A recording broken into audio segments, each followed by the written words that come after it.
What's the story, Morning Glory? What's the word, Hummingbird? Thank you so much for clicking on my channel and for joining me for this review of Prison Bride Season 1, Episode 8, Wedding Highs and New Lows. Let's get started with Aaron and Michael. So when Aaron had found the drug paraphernalia in Michael's work bag, she ended up leaving the home that she shares with Michael. Where she went and who she was with, I have no idea. And I don't know how Michael found her, but he ended up finding her and they ended up having a confrontation. He was acting really erratic, according to Aaron. It seemed like he was on drugs, and so she had to call the police because she was in fear of her safety. So she ended up calling the police. He got arrested, and Michael ended up in jail. So the next time that we see Erin, she's FaceTiming her mother. She's very emotional. She's, crying about what happened between her and Michael, the fact that, the dream is over, who she thought he was, he isn't. And her mom tells her that this is just a backlash of her having a really big heart. And I'm like, what is it? I don't understand what having a big heart has to do with, making a mistake and living with a man that you didn't even know and finding out later that he's an addict. I don't understand what having a big heart has to do with any of that. Maybe she was a fool in love. She was making, some not so smart decisions, but what does this have to do with having a big heart? So anyways, Erin does realize that she did make a stupid mistake, but she said that she still loves him and that she misses him, but she is considering going back to Australia. So then we find out, she tells us later, that Michael has been charged with disorderly conduct, aggravated menacing, and domestic violence. All of these charges stemming from the confrontation that they had when he ended up finding her, wherever she was at. So when we see Michael, you can tell that he's definitely lost weight. His body looks like he's lost weight, but then his face, my God, this man's face, the area underneath his eyes are like in a sunken place. That area was so sunken in, and the shadows underneath his eyes was just, he looked scary. He looked really scary. So we see Michael, and he says that this is what he's telling the producers when they are talking to him in jail. He tells them that he's manipulative, that he's a liar, because he's never wanted anyone to know what he really was. All the charges would normally total, for a regular person, would have totaled 6 months in jail. But because he's a repeat offender, he's facing a possibility of 10 years in prison. So the root of all the problem is his addiction. And why he doesn't want to get help, I don't know, because he knows that he has a problem. He talks about how he was using drugs to numb the pain, to numb the sadness or the depression, but it ended up causing him to become more angry, and it ended up making him act out more erratically. So I don't know what he's going to do. He's addicted to the drugs, but the drugs are making him act completely out of control. So he talks about how he was always high. He says every time he was around Aaron, he was high. He was even high on the day that he was released from prison. He was in a constant state of being high. And I'm thinking to myself, I guess because Aaron had never lived with him, really didn't know his behavior or his mannerisms, she couldn't really tell that something was wrong. I remember her saying that she did notice that there was like a change in his behavior, and there was definitely a change in his weight, but she really couldn't pinpoint exactly what it was. So she tells us more about the abuse that she encountered, I guess, on that night, or I don't know if it was that particular night when he got arrested or if it was another time. But she says that it was a time when he had threatened to hit her, and she was really scared, and she thought that he was going to hit her.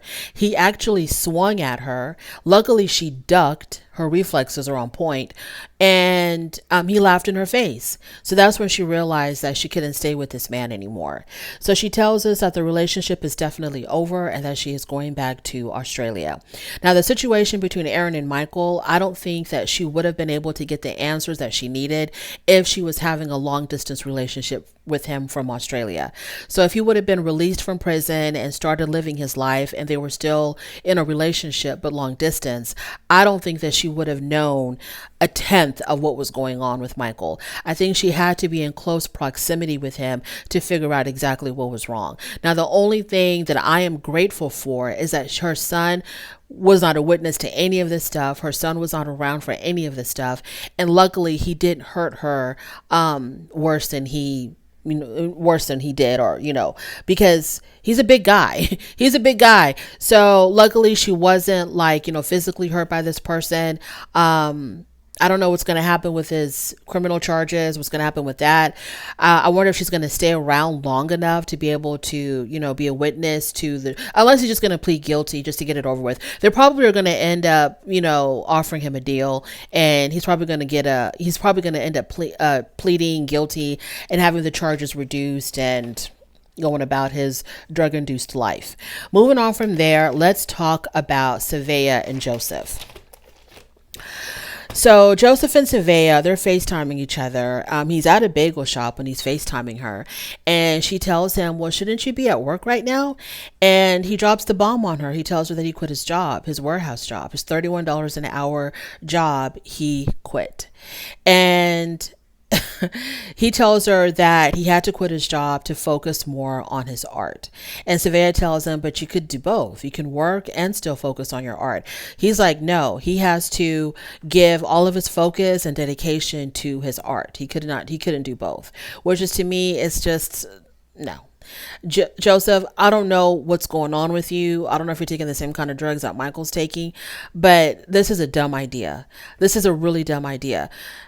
I just can't imagine someone who has been released from prison and they're living on their own, wanting to quit a for sure job where you're getting a guaranteed paycheck every week or every 2 weeks to pursue something that has no guarantee of any. That just blows my mind that he's willing to do this. So I'm thinking, this can't be true. This cannot be true. They have got to be lying to us just for the sake of drama on this show. This cannot be true. So soon after that, Savea cuts the conversation short, and we see Savea talking to her mom, and she's telling her mom about Joseph, about him quitting his job. The mom is kind of like, well, I knew this was going to happen. The mom obviously is not happy about it at all. Savea says that Joseph catfished her into making her believe that he was an adult.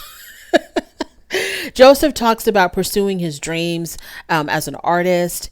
We see some of his art. Okay. He does a lot of abstract art, and with his abstract art it's okay. It's whatever. I don't see how his abstract art is going to garner enough money for him to survive on, but that's what he wants to do. Fine.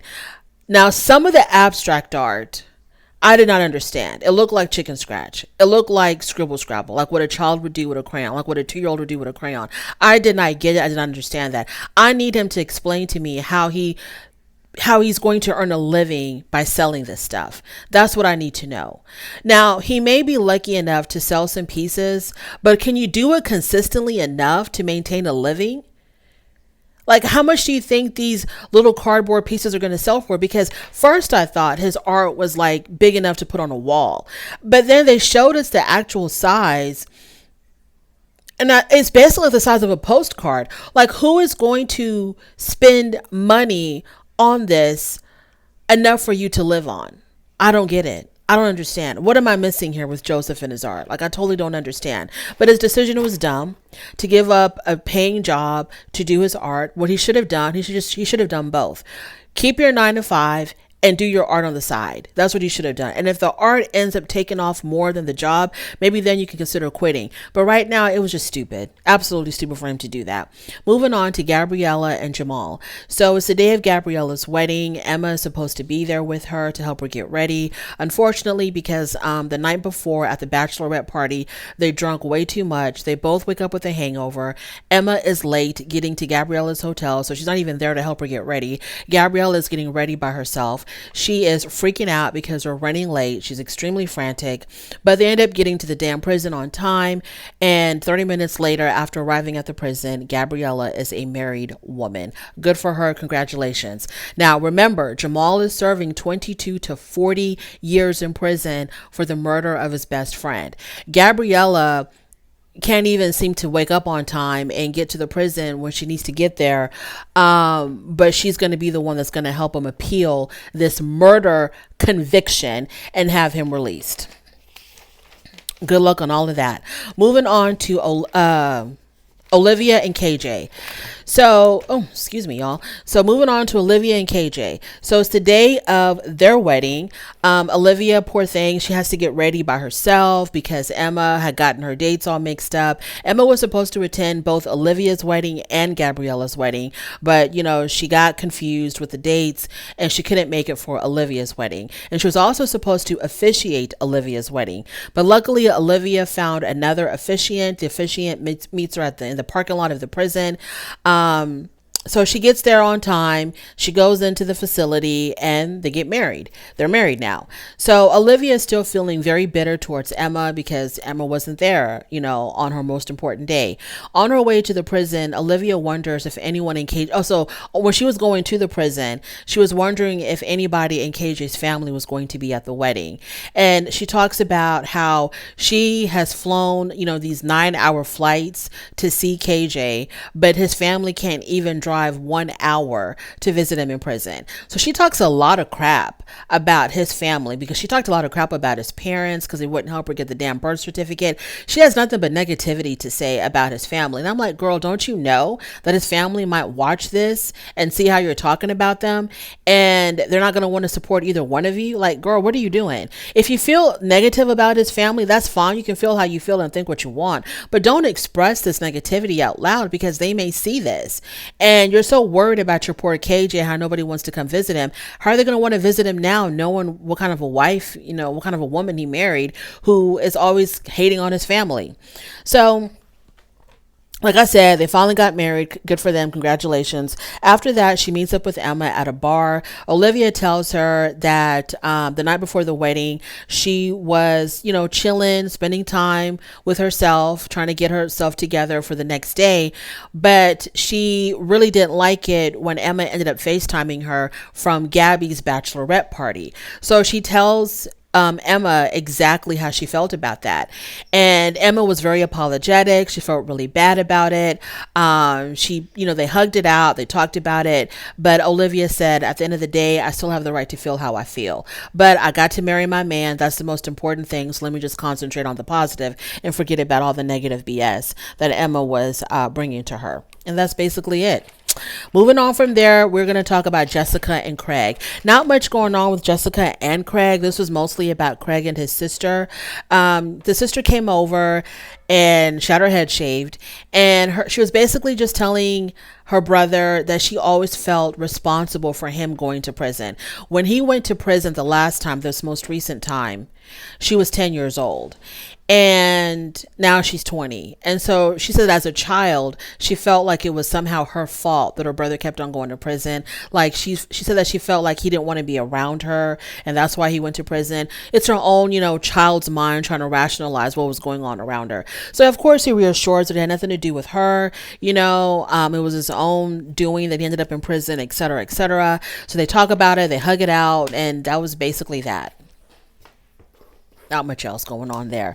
Y'all, when these women get married to these prisoners, especially Gabby, Emma, and Olivia, they're so excited and so happy to be getting married to these men, not knowing that, well, forget about Gabby because her dude's in there for a very long time. But for Emma and Olivia, I think their men might be coming up for parole soon. So they're so excited about these marriages. And I was like, how can you be excited with someone who has not proven to you that he can really be there for you, that he can really take care of you, that he can really make a life with you? How can you be excited about marrying someone like that? Now, I don't understand why they don't wait until the men come out of prison, spend some time with them to see how things go, and then make a decision from there on out on whether or not you want to marry these people. You want to marry them while they are still incarcerated. They have not proven to you that they can get a job, that they can maintain a job, that they can be faithful to you, that they can take care. They have not proven anything at all. All they can prove to you is that when they're behind bars, yes, they can devote all of their time and attention to you.